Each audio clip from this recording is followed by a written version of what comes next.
In a relationship, when is honesty not the best policy? How do you balance what you want versus what you need? And is there something you need to say to your spouse but can't find the right way to say it?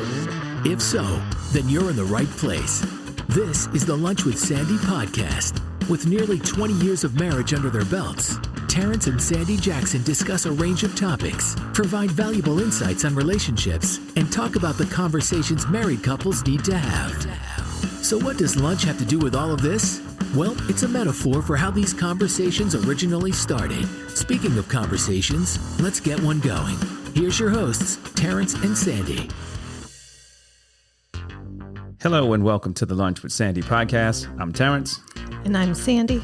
And as usual, we are having the conversations that couples need to have. Sandy, why are you looking at me like that? Why are you looking at me like that? Because like you want to fight or something. Listen, all morning you've had this energy about you, and I don't know where you're getting it from. I don't know who you think I am. Don't test me. I don't want to have to be in a situation where I got to remind you who I am. What's going on? Now you're just coming off ultra aggressive right now for our audience. What's going on? But maybe I just miss kickboxing classes. I have to go find them again. She looking at me like she won't fight. I don't know what spurred this on. I don't know if she was watching on TV last night or something. Our usual lately. Yeah. Gotta survive. Well, listen, you don't want to put yourself in a situation where you got to survive, but the odds are against you. Yeah. I would never put myself in a cold situation. Yeah. That's for sure. So here we are once again. Yep. Here we are. And the week has been an interesting week. So I'm going to jump right into my realization of the week because sometimes this has to be said. Okay. You can't expect a duck to be an eagle. You're looking at me like, what the hell does that mean? While both a duck and an eagle are birds, ducks are known for quacking, while eagles are known for soaring. Yep. And this can be applied to people. The principle can be applied to people. You got to know what you have. Okay. Because you can be in a situation where your expectation is not set to the right level. You might be expecting that duck to soar. It ain't going to happen. Uh-huh. That duck's just going quack, quack, quack, quack, quack. Your expectation's going to be set too high. So when you know you have a duck, quack along with it. Don't expect that duck to soar because it ain't going to happen. Maybe I'm a goose today, and I just want to go around biting everybody. If you're a goose, lay some eggs. Lay some golden eggs. Lay some golden eggs. So interestingly enough, as we were prepping for this episode, I noticed something. What's that? You weren't here. You weren't present.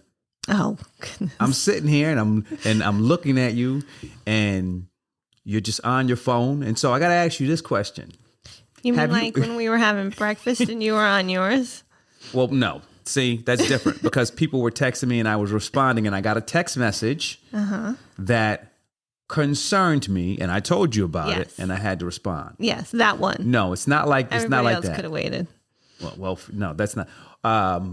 See, now you interrupted the question that I was going to ask you. Now I'm not even going to ask you the question because I knew the answer to the question, and the answer would have been in your favor. But now I'm not going to ask that question.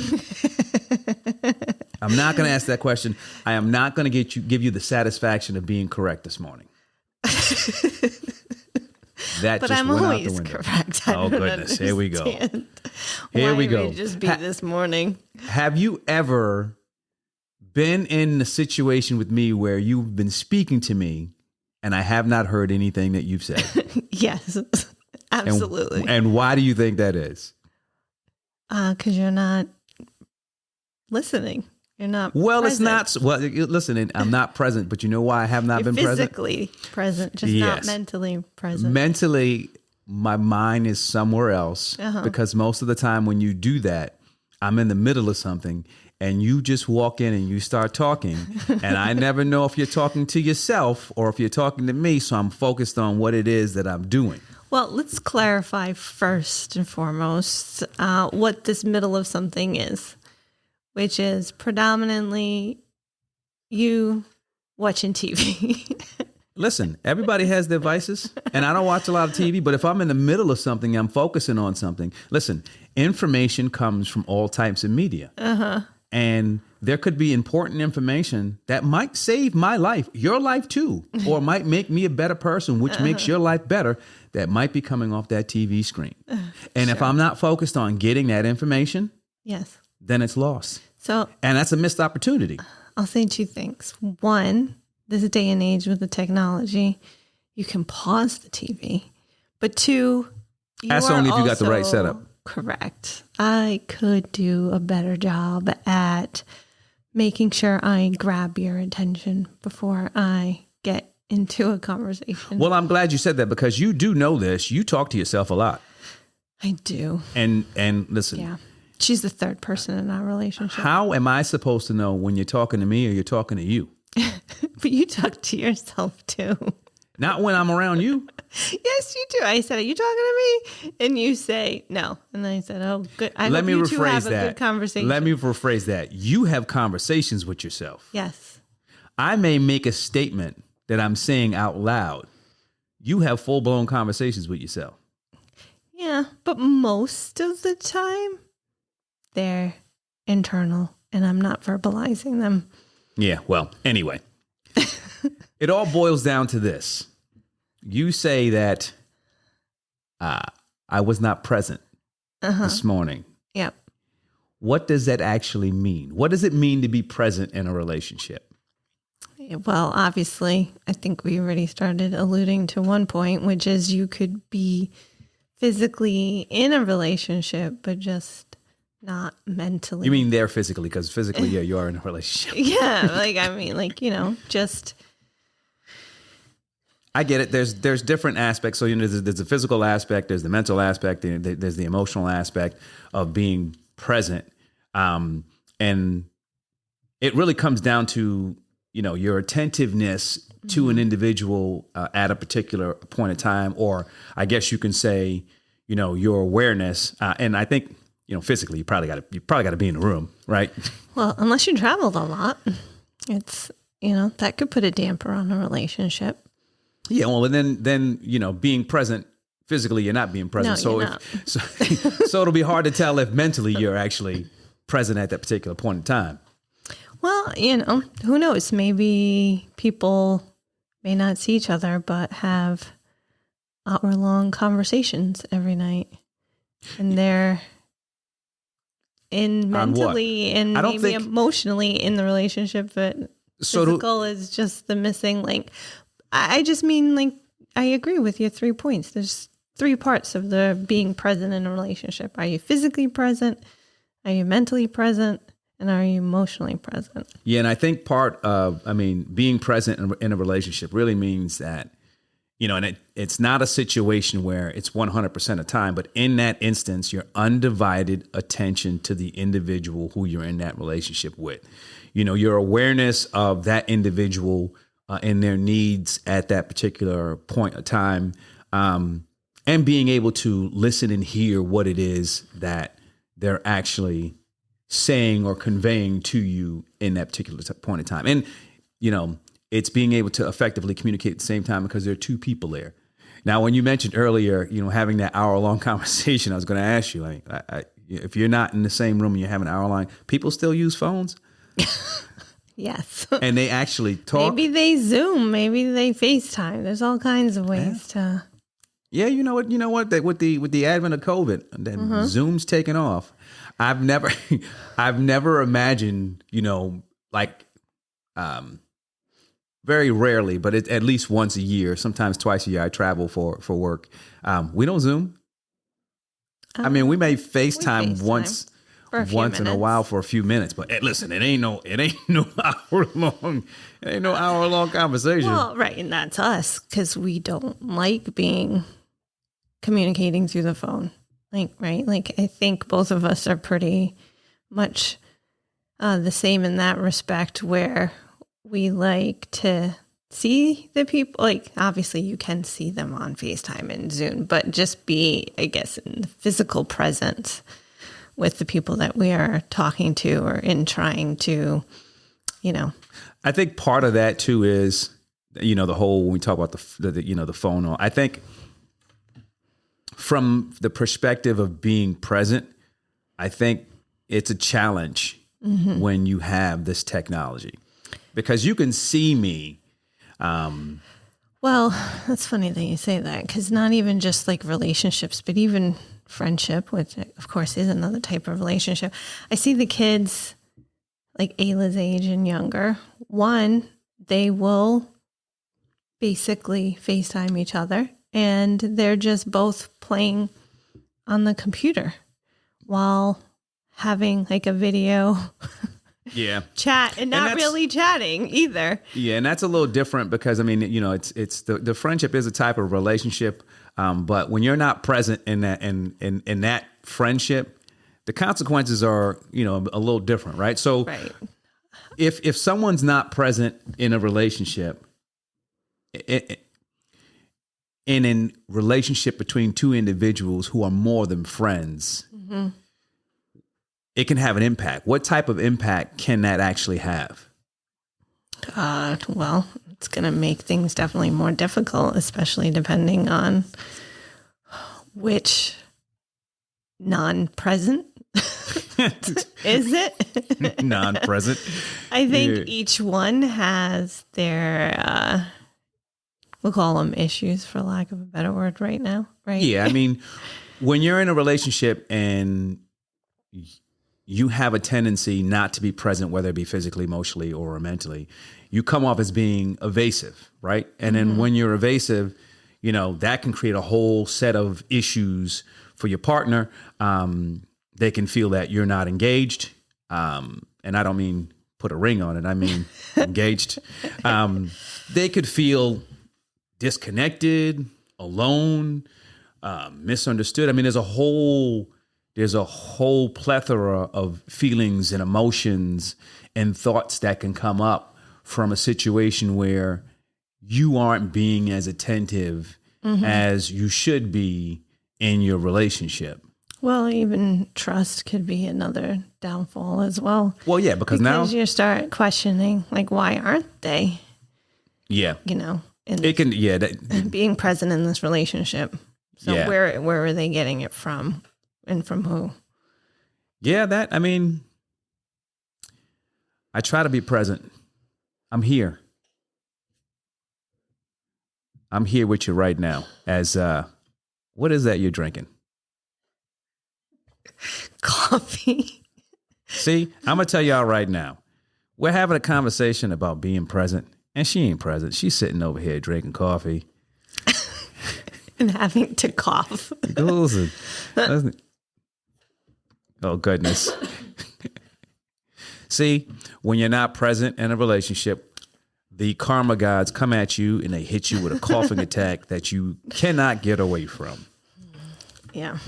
The other part about being in a situation where, your significant other is not present, it can come off at times as disrespectful. Again, there are so many different feelings that can come from that, because you can't get into the mind of the other individual if they're not really here. And when I say here, I don't mean physically, I mean emotionally and mentally. And again, you mentioned that can create issues with trust. But there's so many other things that can come out of that. It can just downright conflicts can come out of it, because, it'll just be like, hey, I told you I was going out on Tuesday, and now you made plans for Tuesday, and now we have a conflict of who's breaking their plans, Yeah. If it was me, I'd be like, well, I told you this already. Like, why aren't you listening to me? And I would respond, when did you tell me this? Was I in the middle? Was I in the middle of watching the game or something? But, yes. So, but, kidding aside, it can still kind of create those conflicts. And especially if it's continual, and it's the same person doing it over and over again, then to your point, it's like, why the hell can't you just listen to me? Pay attention, right? I think that's another thing, right? A difference. And people use it interchangeably. Listening versus hearing. Some people say it one way, some people say it the other, where you're hearing the words, but you're not listening to what I'm saying. Yeah. So, that can also cause frustration in the relationship as well. True. I mean, I listen in here sometimes when my attention is specifically grabbed. No, we joke about it a lot, but from the perspective of not being there for someone emotionally, I mean, that really can take a toll. I mean, physically, you have situations where people are at a distance because maybe it's work, maybe it's a long distance relationship. So from the physical aspect, I can see how sometimes, that is not as huge of a role, as big as a role. Yep. Mentally, I mean, some people may not have the capacity to be in space mentally, but emotionally, there's so much tied up. There's so much tied to emotion that you can't get unless someone gives it to you. Because on the emotional side, different things affect people different ways, and people feel certain ways about certain things. And I've said this before, your feelings are valid regardless of what has led to those feelings. I mean, your feelings matter. Emotionally, that's one of those areas where it's so tough to wrap my head around, okay, well, emotionally, this is going to do A, B, or C. So I need to make sure I'm here emotionally. Yeah, no, I agree. I think with the physical one, you just have to take steps and actions to see each other, right? Like, okay, well, we're going to, make plans and try to see each other, obviously financially willing, like within this amount of time, right? And trying to do it that way. With the mental, right? You're right. Like sometimes, it can definitely cause strife if you're not in the same mental ladder. But, other people are, well, he's cute, but so that will make it a little bit better. But the emotional, like, how do you deal with that one? Because I would think that that's the toughest one for me. So to be emotionally not present is like, how do you have like a true relationship with that person if they're not opening up about themselves and just, and you're talking and communicating and learning about each other? Then what kind of relationship does that mean that you really have? Like, because that's part of it, right? Is learning each other and understanding. And obviously, if you don't even know that person and something's even irritating them and they're not even communicating, then you're going to just keep doing the same thing over and over again. And I think we all need to learn to be more expressive when it comes to emotions, because, it's tough because you feel what you feel. Mm-hmm. And if you can't put into words what you're feeling or why you're feeling a certain way, it does make it tougher for someone to try to correct that. But at the same time, when someone is not there emotionally. You can feel it. You can sense it. And many times you can actually see it. I mean, based off of, the expressions on their face and things like that. That emotional aspect is a tough one, but at the same time, you feel what you feel. And if you don't feel it, if you're not happy, you know it. Yeah. But I think you have to be able to express the reasons why. I mean, there are going to be some things that are blatant, and I'm not talking about, all right, well, this person doesn't look at you. They don't, they don't hug you. They don't say, I mean, they're emotionally, there's nothing there. I'm not talking about that. What I'm talking about is there are certain situations where you may not be getting what you need emotionally. And that person might not be present emotionally for you. Yeah. But they may not have an idea of how to be emotionally present for you. just had this image in my head. You have what? Image in my head of somebody just, laying out there and bearing out their soul, maybe even some crying. And the other person just, right. Or just comes over, taps them on the back and keeps on walking.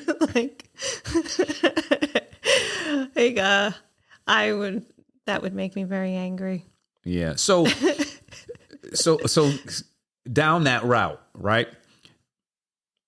What can you do to make sure that you're working on or working towards being more present in your relationship?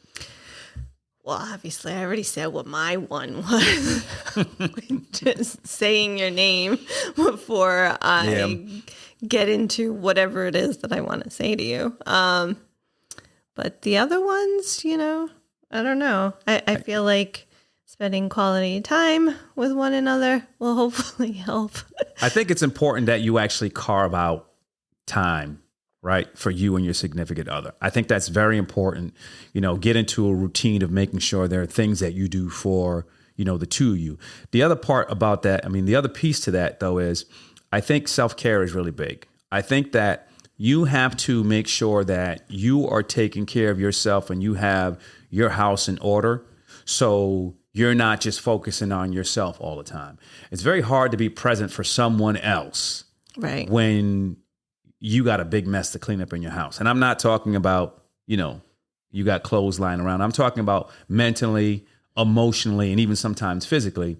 You have to take care of yourself, because when your house is in order and when you are in a good place, then it's much easier for you to be present and be there for the person that you need to be there for. And I think that we oftentimes overlook that aspect of it. If I'm a mess and you're a mess, we're nothing but a mess. and trying to clean up unhappy mess. Trying to clean up each other's mess. Yeah. It's a lot. And I don't know how that would make either of us be more present for the other one, because I can't be there for you emotionally, physically, and mentally if I'm cleaning up, all the junk you got laying around. Right. Pick that up, by the way. Or the other piece, right? So if I'm just working on myself, and trying to fix what I think is wrong, how am I going to then put my best foot forward into the relationship? It's not going to happen. True. And I another part about that is, it's going to sound simple, but be present. And when I say be present, what I mean is too oftentimes we're not in the present. We're thinking about what happened yesterday. We're tied to what you did yesterday or what she did yesterday. You know what I mean? Be present. Let go of that stuff. That's that's another very simple one. Be in the present. No, you're right. And especially for longer relationships like ours, I think it's easy to focus on how things coming up on 20 years how things used to be. Well, back then we used to do this and I think it's very easy to it is. You've hit me with that a couple times. Yeah. Not in a long time, but you have hit me with that a couple times. Yeah, maybe I'll hit you up again with it later. But no, but it is it's still, it's hard to, sometimes realize that it's not exactly the same with certain things. Well, it's growth too. That's the thing. And I think, so we were talking about, I was talking about when I'm not present with you. I think being able to identify the patterns and the instances where you're not present is key. Because now when you know what those instances are, you can work towards changing that. Right. Or thinking about changing it. Because again, sometimes you just got to say, hey, can I talk to you? Oh, right. No, I'm just joking. No, but we touched on it in the beginning, right? I think phones are a major distraction these days. And probably the biggest influencer of not being mentally present, because we were just talking about when we were having breakfast, you were on your phone. Before we started, I was on my phone. But But, you have to recognize that too. And I think that's why when we have family dinners, we try not to have our phones present. I know I'm easily distracted with the buzzing, the lighting of the screen. So I will oftentimes put the phone in a different room so that I don't even see it. I don't hear it. Like I can't be distracted from it. Yeah, I don't even bring my phone into the bedroom. And just so everyone knows, today's my birthday. So when Sandy says I was on the phone before breakfast, normally I'm at work and I'm not on the phone that much. But there was a bunch of love coming through, and shout out to all those people who sent me love today on my birthday. That's why I was on the phone. But no, I do hear what she said. Listen, this could be a topic for another episode. But technology has changed the game. I mean, the phone, the phone is such a distraction. Mm-hmm. In so many ways. I'm not going to go down that rabbit hole, but in so many ways, I think it's very hard to be present in a lot of situations where, people have their phone in their hand. I've seen people who were out together, and I don't know if more than 4 or 5 words were said. Right. Because we probably looked like those people today. I mean, I think we did look like those people today. We probably did look like those people today because, they were just... But we said more than 4 or 5 words together. Yeah. To each yes. other.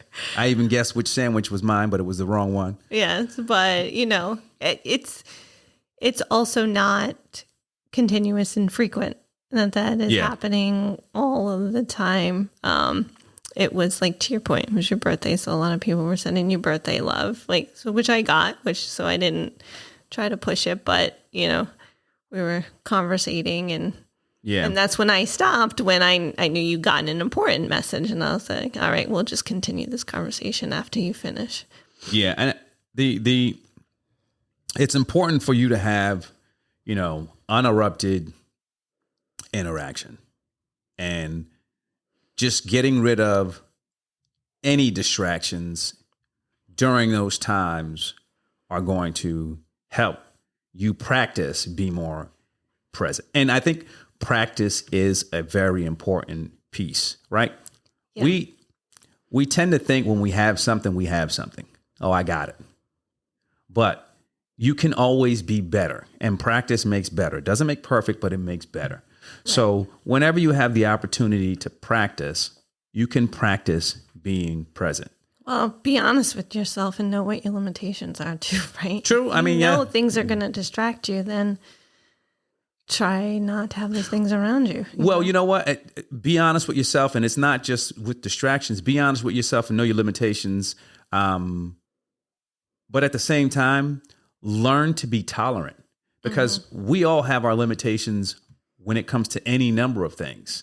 And if we don't learn to be tolerant, when we reach a point where we're at our max in a particular situation, whether or not it's being present. Listen, I've been sitting here listening to you for about a good 10 minutes. When you going to be done? No, learn to be tolerant. You know what I mean? I am not mentally present in the topic of this conversation. Can we wrap it up?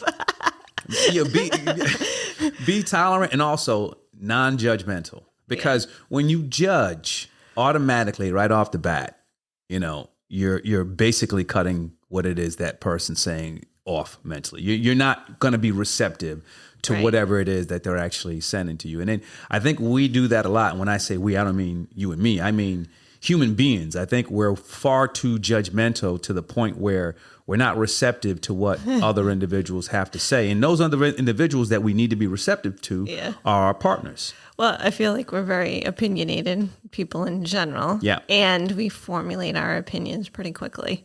Yeah. So to your point. I mean, we're present enough to... it's not even judgmental. It's just having an opinion on it. And you formed it within, 30 seconds of the conversation and didn't even, listen to all aspects of it. If you're present enough to, form an opinion on someone that's negative, you're present enough to go on, all the social media and check your feeds and your likes and all those things.